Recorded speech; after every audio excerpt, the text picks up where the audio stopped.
Greetings everyone and welcome as we continue with our perspectives in volleyball as we are sitting with inductees of the 2006 class of the International Volleyball Hall of Fame here in Holyoke, Massachusetts. I am currently joined by Edward Skorek. He played with the Polish national team, has been to a number of Olympic championships as well. So I think we'll get some interesting insight speaking with him about his history in the game, where it's evolved over the time that he's played, and where the game is as we know it today. So welcome and thank you and congratulations on your induction into the International Volleyball Hall of Fame. It's my pleasure. Let's talk a bit about what it was that first exposed you to and then influenced you to play volleyball. When I am looking back, so it was happening in a school when I was going to the elementary school. We have the teacher which was doing a lot of exercises with the volleyball, but not only volleyball, but we've been doing also the handball and basketball. Mostly we've been playing football because the football is #1 in Europe, so the kids usually play volleyball. Another thing that in my home that I live, it was the older friend which was playing volleyball. So we've been looking to him, how he is playing. So we want to try what we've been doing. So it was the reason that I started to do and play volleyball. After this, when I go to high school, so it was also my friend who was going to the club practicing with the team, and because I was pretty tall, so he told to me to come and try to do it. The teacher of our teacher was coaching this club. So it was both decision that they said, please come and try. So it was step by step. I started to go and practicing. So this was beginning and trying to do something more. Let me just real quick before we go, stand with me for a second. Yeah. Just as he talks about being tall. I mean, I'm all of probably 6'2". He has a few inches on me. Please take your seat. If there's one thing in talking with some of the other enshrinees, I could almost call them forefathers in the game. They go back a few years, even before yourself. But they talk about how the game eventually elevated, use the word tall and elevated, to where it became more of a power sport because the big men and women became involved.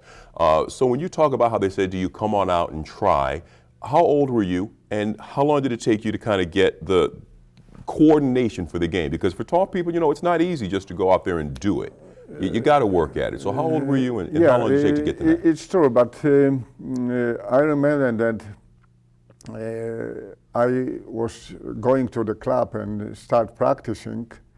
Many times when I jump, I was missing the ball because I don't feel the time when I'm supposed to jump. Because the ball is going down. I was jumping, but the ball was not there, so I missed the ball. But step by step, I feel better and I find the time when I'm supposed to jump. So I remember that many times I didn't find the ball and didn't hit correct. So I just touch slowly the ball. So I remember the one of all these players said, take him away because he will destroy all our ball. You can help me with this. When people say to me personally, what sport do I enjoy most playing? It's volleyball. And the things that you just described are the problems that I have. I haven't learned the timing of when to jump to, get on top of the ball. And sometimes, maybe I should watch the ball the whole time because you tend to shank, you miss. So how did you learn to get the timing down to get on top of the ball? So it's coming after many exercises. If you are doing a lot these exercises, so finally you will find the time, you know, when you're supposed to jump for the ball. Also, you know, it's a different time when the ball are setting quickly. So it is again you find some problem and timing to go for the jump. So it takes time to do it this, but I've been learning pretty quick these all things. So after maybe 2 or 3 years, so I was elected for our federation to go to the junior camp, you know, because it was there a lot of young players. So it means that I was growing up doing the practice. So, but this practice was now only 3 times in a week. So not like now we are practicing twice in a day. Mm-hmm. At that time we've been practicing three times in a week. After when I finished school, I was decided to go to and study academy physical education. So this was the big step, because the team was really playing in first division, and they've been winning 10 times Poland champions in a row. So very, you know, good team, good coach. So it was for me again some point to arrive at, you know, and to enter to this team.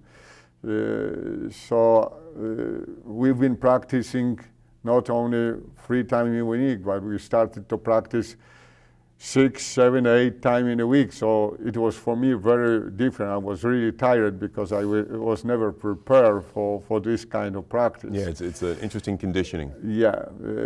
So plus, you know, exercises during this study. So it was a lot of work. But what I said before, I've been taking pretty well and learning very quick everything. So in the end of my first year when I've been studying, the coach was selecting me for the national team. So it was just big step for me. I didn't expect this, because from the small town, you know, to go just to play for the national team, it was, you know, really for me something. Now, obviously you had a lot of great success with that, both what you did with your national team, playing international. You've had an Olympics, in fact 3 Olympics under your belt. What is it like when you are in international play and you step on that court and you're actually favored? You know, you've won the gold medal before, so they know that they are dealing with the top contender.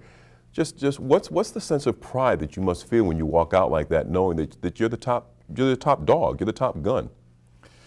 So of course, if you are playing well, so you know that a lot of newspapers are writing about you. Many people recognize you during the day you are walking in the street. So it means that everything that you are doing is good. So it means that you are really good players. This, of course, gives me, you know, more sure that what I've been doing in my life. Were you considered, amidst your size and your power, I mean, a couple of nicknames we've talked about, I've seen in your bio, they called you the Saber, they called you the Bomber. Did that make you a leader on your team, not just because of your size and your power? Yeah, I was mostly the leader on the team. In the last 4 years when we played for the Olympic game, it was coming the new players, young players. His name is Tomaszów, and he was really the great players.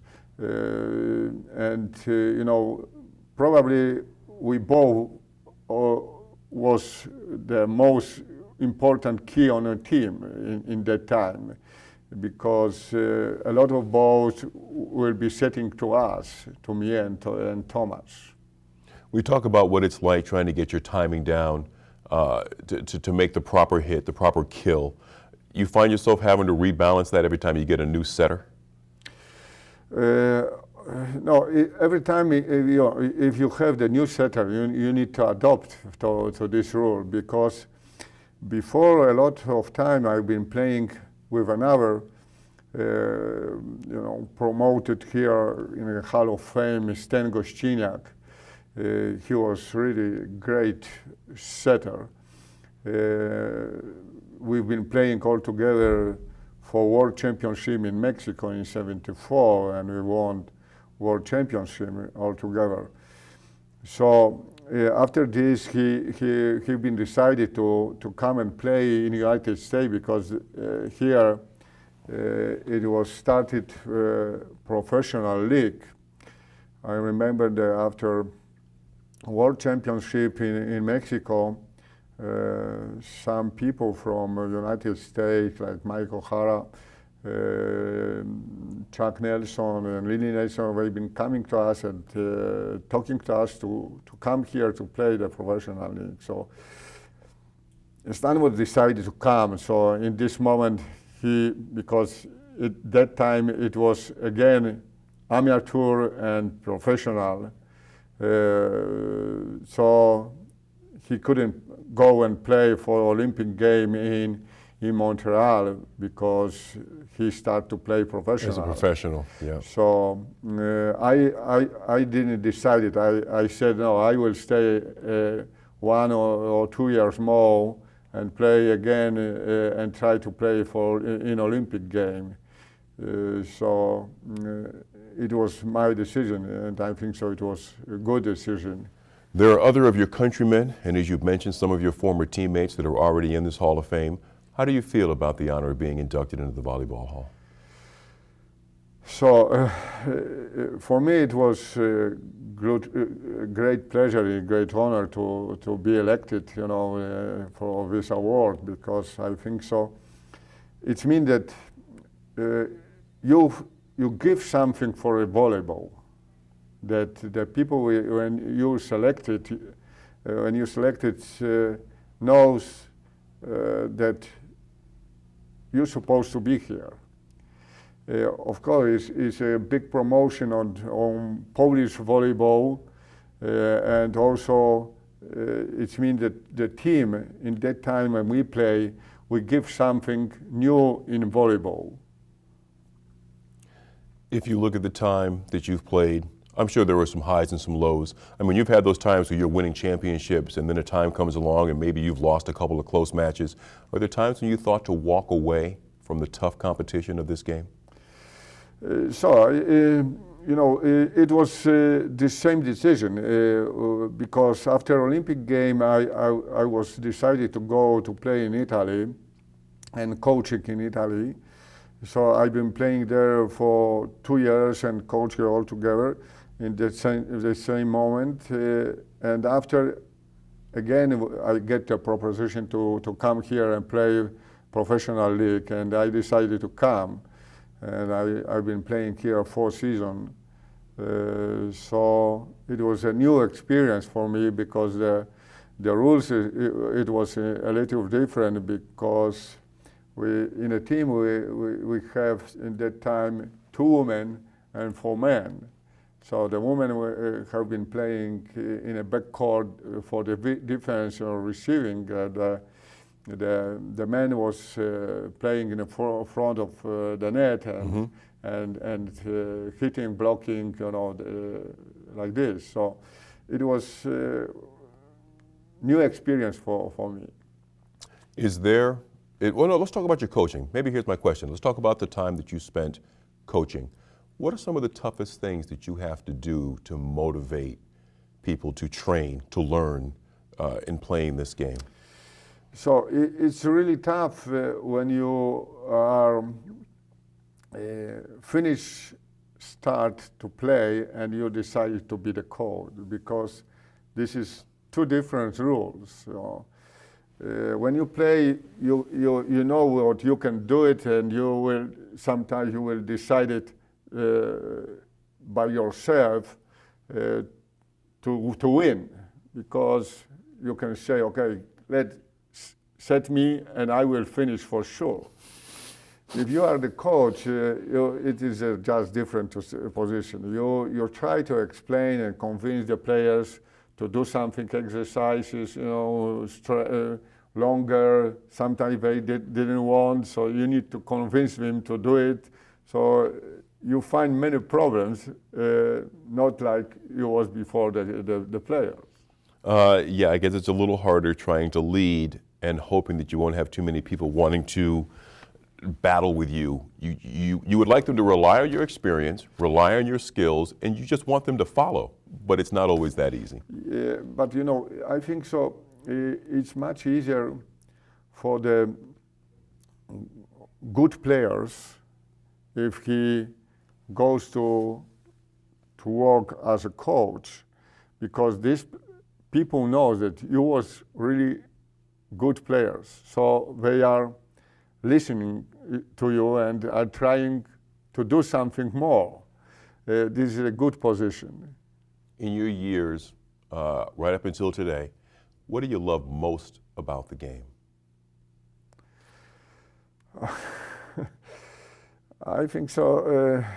The atmosphere when you play. So this is it was the most exciting. That the people around, the crowd, the emotion.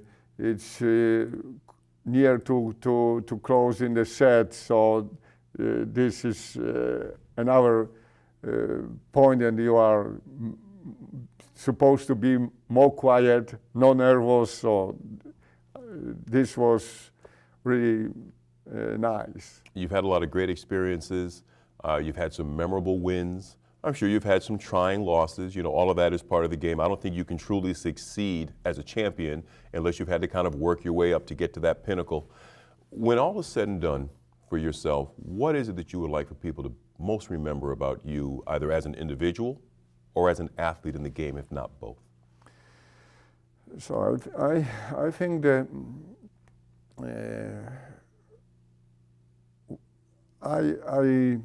I find many times when I am now in Poland, not only in Poland, but in many places in the world. So the people recognize me and asking me about this time when I play, when the team was playing. So it means that I was living something in the head of these people in the time when I play. Not a bad career for you. I'm sure a lot of great experiences. What would you tell others if you had to encourage someone to play this game? If someone said to you, hey, I want to play a sport, what do you think? You'd say, play volleyball. But why play volleyball? So I think so the volleyball is now a pure sport, because it's not many